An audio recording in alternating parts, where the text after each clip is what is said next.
Les risques psychosociaux, les fameux RPS, c'est un sujet qui peut sembler un peu lourd, un peu compliqué. Pourtant, c'est absolument essentiel pour la santé des équipes et bien sûr pour la performance de l'entreprise. Dans ce décryptage, on va voir ensemble une méthode super simple, très concrète, pour faire un premier bilan en à peine 20 minutes. Allez, c'est parti. Alors, pourquoi est-ce si important de s'intéresser au RPS? Tout simplement parce que derrière cet acronyme se cachent des enjeux humains et économiques énormes. On parle de stress chronique, d'épuisement, de perte de sens. Si on ignore ces signaux, on prend le risque de voir la santé des gens se dégrader et avec elle, la performance de toute l'organisation. Et quand on regarde les chiffres, franchement, ça fait réfléchir. Imaginez un peu, 64% des salariés disent subir une forte pression au quotidien. Encore plus parlant, l'absentéisme est 3 fois plus élevé dans les boîtes qui ne prennent pas ça au sérieux. Et ça, ce n'est que la partie visible de l'iceberg.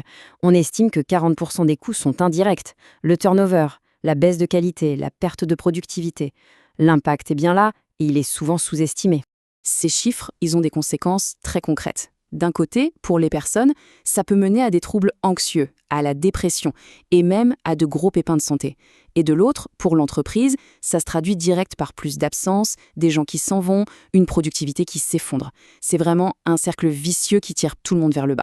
Ok, donc pour agir, il faut d'abord comprendre de quoi on parle précisément. Ça veut dire définir clairement ce que sont les RPS, mais aussi, et ça c'est un point super important, tordre le cou à quelques idées reçues qui ont la vie dure.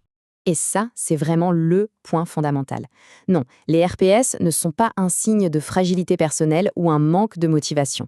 Le problème, ce n'est pas l'individu qui est faible, c'est l'organisation du travail qui crée des déséquilibres. C'est un sujet collectif qui appelle donc des réponses collectives. Heureusement, pour nous aider à y voir plus clair, il y a des outils. Le référentiel de l'ANACT, par exemple, est une super base. Il découpe le problème en 6 grandes familles de facteurs de risque. C'est une sorte de carte qui nous guide pour poser le bon diagnostic. Alors, quelles sont-elles, ces 6 familles? On a l'intensité et la charge de travail, les exigences émotionnelles, le manque d'autonomie, la qualité des relations sociales et de la reconnaissance, les conflits de valeurs et pour finir, l'insécurité de l'emploi. Il faut bien les avoir en tête parce que toute notre méthode repose là-dessus. Allez, on passe à la pratique. Comment on fait quand on est manager et qu'on n'est pas un expert du sujet pour avoir une première idée rapide de la situation?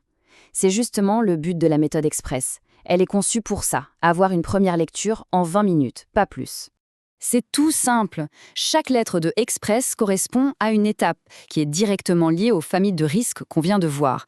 On commence par E pour équipe, où est-ce que ça coince, puis X pour exigence, P pour pouvoir d'agir, R pour relation, un autre E pour éthique et le sens, et enfin S pour sécurité.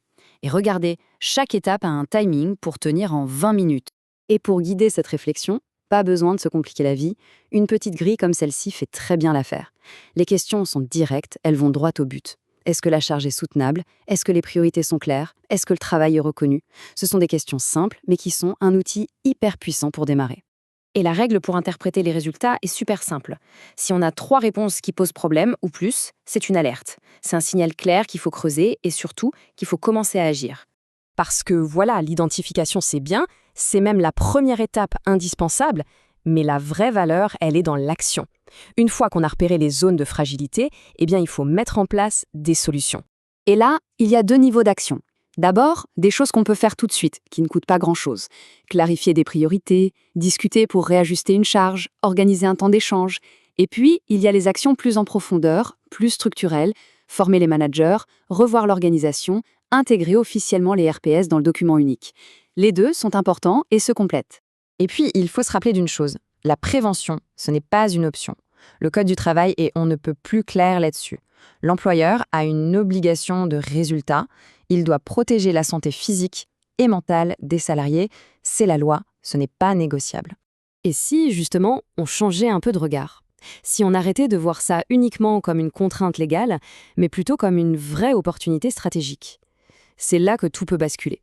Parce qu'une démarche de prévention qui est bien faite, c'est un levier incroyable. Ça ne fait pas que réduire les risques, ça améliore la performance sur le long terme, ça aide à garder les talents, à en attirer de nouveaux, et ça crée un environnement de travail où il fait simplement bon vivre. Cette citation, je trouve qu'elle résume tout. Prévenir les RPS, ce n'est pas une dépense, c'est un investissement. Un investissement dans ce qu'il y a de plus précieux dans une organisation, les gens. C'est un choix, celui d'une performance qui dure et qui respecte tout le monde. Pour conclure, la méthode est là, elle est simple, elle est rapide, elle est accessible à tous les managers.